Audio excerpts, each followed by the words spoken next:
My girlfriend said, "You're too available, it's unattractive."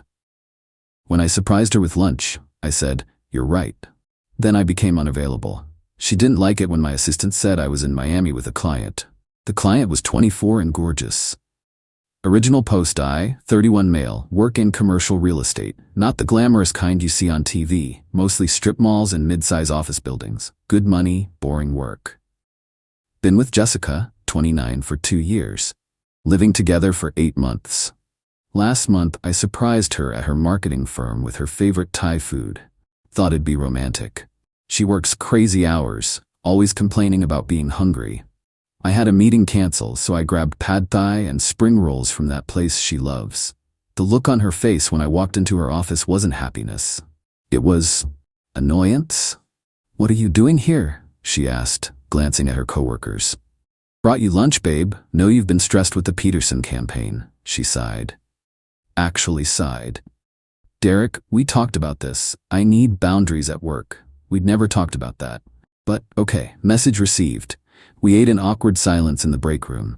Her coworker Megan kept smirking. That night she hit me with it. "You're too available, it's unattractive." I was folding laundry, just stopped mid-fold. "What?" "You're always there. Always texting, always checking in. It's suffocating. Women want men who are busy, who have their own lives." "Mystery is attractive, Derek. You answering my calls on the first ring?" "Not so much." "So you want me to ignore you?" "Not ignore, just be less eager. Have your own thing going on. Make me work for your attention sometimes." The irony? I run 3 properties. I have plenty going on, but I made time for her because I thought that's what partners did. "You're right," I said, continuing to fold. "I'll work on that." She smiled, came over and kissed me. "I knew you'd understand. It'll be better, you'll see." Cool. Game on. Update 1. 2 weeks later. Started simple. Didn't respond to texts immediately. Let calls go to voicemail. When she asked about dinner plans, I'd already have something scheduled. Grabbing drinks with Tom from the Riverside project. Client dinner might run late. Gym, then reviewing contracts. At first, she seemed pleased. "See, this is good. You're focusing on yourself." But then Miami happened. My assistant Rachel, 26F, is brilliant. Harvard MBA, could probably run my company better than me. She fields all my calls when I'm in meetings. Last Wednesday, Jessica called my office. "Derek Wallace's office, this is Rachel." "Hi Rachel, it's Jessica. Is Derek available?" "Oh, hi Jessica. Mr. Wallace is in Miami with a client. Can I take a message?" Here's the thing, I was in Miami, checking out a potential property purchase. The client happened to be Sophia, whose family trust was looking to diversify into commercial real estate. And yes, Sophia is 24 and looks like she stepped out of a magazine. Those are just facts. The meeting was entirely professional. We toured 3 properties, had a business lunch at a waterfront restaurant, and I flew back that evening. But Jessica didn't know any of that context when she called. That night, she was waiting when I got home. Sitting on the couch, wine in hand, that fake smile women do when they're about to go nuclear. "How was Miami?"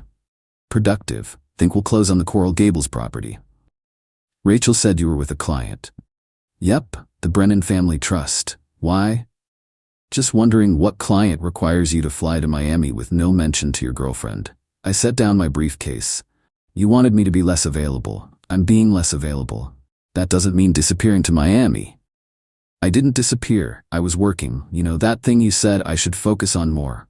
She stood up, wine sloshing. "Who was the client?" "Does it matter?" "Yes. Sophia Brennan. She's taking over her family's investment portfolio." Jessica grabbed phone, probably to Instagram stalk. Found her in about 10 seconds. Her face went through several emotions. She's a child. She's 24 and has a master's from Wharton. Hardly a child." "You spent the day with her?" "I spent the day showing properties to a potential buyer worth 8 figures. That's my job." "Why didn't you tell me?" I couldn't help but laugh. "Jessica, you literally told me I was too available, that I should be mysterious, have my own life. Now you're upset that I didn't give you my daily itinerary? That's different." "How?" She couldn't answer. Just stood there, jaw clenched, until she stormed off to bed. Update 2, 1 month later. The rules kept changing. Be less available, but not with attractive clients. Don't text constantly, but respond within an hour. Have your own life, but clear it with her first. Be mysterious, but fully transparent. I just kept doing what she originally asked. Focused on work, hit the gym religiously, grabbed drinks with friends without asking permission. The Miami trip was so successful that Sophia recommended me to 2 other trust fund kids looking to invest. My business was booming. Meanwhile, Jessica was losing her mind. She started showing up at my office randomly. Just wanted to surprise you with lunch. Oh, how the tables had turned. She began triple texting when I didn't respond fast enough. Going through my phone when she thought I was sleeping. Creating drama about every female name in my email. The funniest part? Her Instagram stories.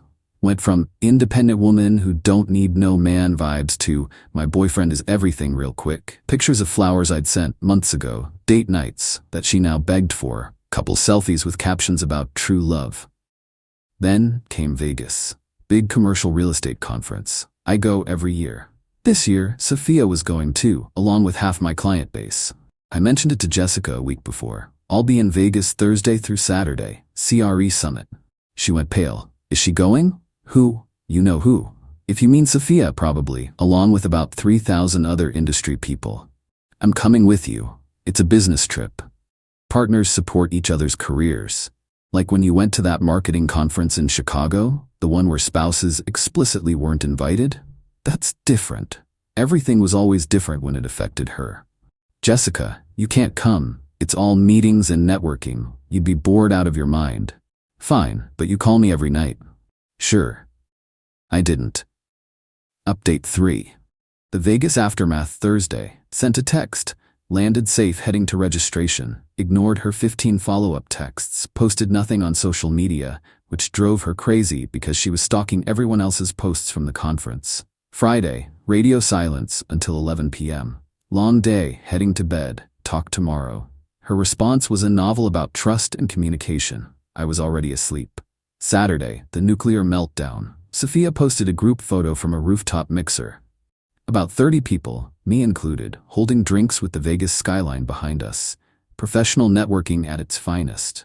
Jessica called 23 times. I was in a panel discussion about market trends, phone on silent. When I finally checked my phone, the texts were unhinged.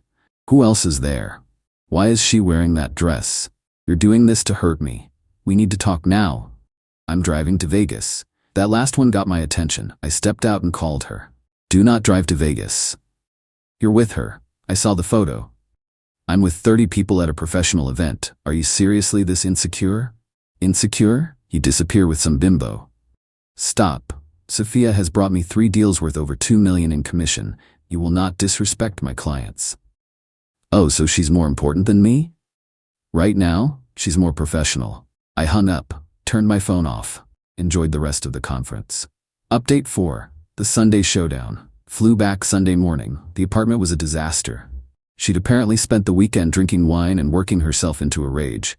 Empty bottles, mascara-stained pillowcases, my clothes thrown around. She was on the couch, still in Friday's work clothes, hair a mess, clutching her phone. We need to talk. I set down my bag. Yes, we do. You ignored me all weekend. I was working. With her. With multiple clients at a professional conference. She stood up, swaying slightly. You're having an affair. No, I'm not. Then why are you being so distant? I couldn't help it. I laughed, really laughed. Jessica, this is literally what you asked for. You said I was too available. Unattractive, remember? You wanted mystery, space, a man with his own life. I gave you exactly that. Not like this. Then how? Explain to me how I'm supposed to be less available but also completely available to you? It's about balance. No, it's about control. You wanted me to chase you, to make you feel desired by pulling back. But you can't handle it when I actually have other priorities. She's not a priority? My business is a priority. My clients are priorities. You? You're someone who plays games and gets upset when you lose. She started crying, the ugly kind. You've changed. No, I just started treating you the way you treated me. Doesn't feel good, does it? That's cruel? That's equality. She threw a wine glass at the wall. It shattered, leaving a purple stain. Get out, she screamed. Jessica, this is my apartment. My name is on the lease. You moved in with me, remember? The look on her face was priceless, like she'd forgotten that detail. Then I'll leave. Okay. She blinked. Okay, that's it? What do you want me to say? You're drunk, violent, and apparently deeply insecure. You created a problem that didn't exist, and now you're mad that your solution backfired. So yeah, okay, leave. Update 5, the extinction. She didn't leave. Not that night. Instead, she locked herself in the bedroom, my bedroom, and spent the next 3 days having what can only be described as a toddler tantrum in adult form. Monday, called in sick to work. Ordered delivery food on my credit card. I canceled it after the 3rd order. Posted cryptic quotes on Instagram about knowing your worth and surviving narcissistic abuse. Tuesday, her mother called me. Teresa is exactly where Jessica gets it from. Derek, what did you do to my daughter? I followed her relationship advice. She's devastated. You went to Vegas with some tramp. I went to a professional conference with 3,000 industry colleagues. Jessica says you're having an affair. Jessica says a lot of things, doesn't make them true. You need to fix this. Teresa, your daughter told me I was too available and unattractive. I gave her space. Now she's mad about it. I can't fix her insecurity. If you loved her, I did love her. Past tense, before she started playing games. Click. Wednesday, the grand exit. I came home from work to find her things mostly packed. She'd recruited her friends Megan and Alyssa to help. They were giving me death glares while hauling boxes. Jessica was in full victim mode. Red eyes, messy bun, oversized sweatshirt. The feel sorry for me starter pack. I'll get the rest this weekend, she said quietly. Sure, text first. Is that all you have to say? What would you like me to say?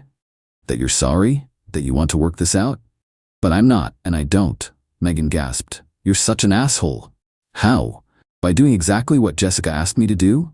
You knew what you were doing, Alyssa chimed in. Yes, I was respecting my girlfriend's explicitly stated wishes. Terrible, I know. Jessica started crying again. You did this to hurt me. No, you did this to manipulate me. It just didn't work out how you planned. I just wanted to feel wanted. You were. Every text, every surprise lunch, every time I answered on the first ring, that was me wanting you. But it wasn't enough. You needed games. It wasn't games. Then what was it? Silence. They left with what they could carry. Jessica turned at the door. You'll regret this. Doubt it. Update 6. The aftermath. It's been 3 weeks since she moved out. The smear campaign has been entertaining. According to Facebook, via friends who still follow her, I'm a narcissist, emotionally abusive, definitely cheating with Sophia, probably gay, that one's new, bad in bed, creative fiction, controlling. Meanwhile, in reality, Sophia's trust closed on 2 properties. The commission paid off my car. Rachel got promoted to operations manager. She never liked Jessica anyway. My apartment is peaceful. No more passive-aggressive post-it notes or arguments about nothing. I sleep better, eat better. My gym gains are insane without the constant drama. Then yesterday happened. I was at Whole Foods buying actual vegetables for once when I heard my name. Derek? Jessica. With some guy. Tall, beard, looked uncomfortable. Hey, I said, because what else do you say? This is Brad. Cool. Nice to meet you, Brad. Brad nodded, clearly wanting to be anywhere else. Jessica was staring at me. I looked good. New suit, fresh haircut, probably glowing from the lack of stress. You look, she started. I'm doing great, thanks. You? Yeah, great, really great. Brad was checking his phone. The relationship enthusiasm was palpable. I should go, I said. Client dinner. With Sophia? The venom in her voice. Actually, yes. She's introducing me to her cousin who's liquidating some properties. Jessica's face went through the whole emotional spectrum. So you are together? No, Jessica. I'm successful. There's a difference. Brad finally spoke up. Babe, we should go. Babe, poor Brad. As they walked away, I heard him ask, Who's Sophia? Nobody, Jessica said quickly. I actually felt bad for him. Almost warned him about the "you're too available" conversation that was coming. But hey, not my circus anymore. Final update. Got a text from Jessica last night, 2 months after she moved out. I miss us. Deleted it. Then another. I was wrong. Can we talk? Deleted. I know you're reading these. Actually wasn't. Rachel told me about them. She screenshot them from my tablet I'd left at the office. Brad and I broke up. There it is. Rachel did some Instagram detective work. Apparently Brad was emotionally unavailable and didn't prioritize the relationship. The man lasted 6 weeks. Respect, Brad. Here's what Jessica never understood. There's a difference between being too available and being present. I answered her calls because I wanted to talk to her. I brought her lunch because I was thinking about her. I texted back quickly because she was a priority. That wasn't unattractive, that was love. But she'd read some article or heard some podcast about maintaining mystery and keeping him interested, and decided our relationship needed fixing. She created a problem so she could feel desired by watching me solve it. Except I solved it exactly as requested. I became less available. I focused on my career. I stopped prioritizing her. Turns out she didn't want an unavailable boyfriend. She wanted the drama of making an available boyfriend compete for her attention. When I stopped competing and just lived my life, she lost her mind. The business is thriving. Sophia's network has opened doors I didn't know existed. Rachel and I are considering starting our own firm, professionally, before anyone asks. She's engaged to a pediatrician. Started dating Catherine, 32F, 3 weeks ago. She's a corporate lawyer, brutally honest, and thinks game playing is for children. When I call, she answers. When she's busy, she says so. No tests, no manipulation, just clear communication. It's boring. It's wonderful. Jessica still texts occasionally. Long paragraphs about growth and mistakes and second chances. Rachel auto-archives them to a folder called Dodged Bullets. The last one said, "You proved your point. You won. Are you happy?" Yeah, actually, I am. Because here's the thing about telling someone they're too available. You better be prepared for them to become unavailable. And you better be damn sure you can handle what you asked for. Jessica couldn't. She played a stupid game and won the stupid prize of being single, bitter, and blocked. As for me, I'm exactly as available as I want to be. To the right people, who appreciate it instead of weaponizing it. Funny how that works out. Peace out, Reddit. Going to dinner with Catherine. She picked the restaurant. No games, no tests, just Thai food and good conversation. And if I surprise her with lunch sometime, she'll probably just say thank you. Imagine that.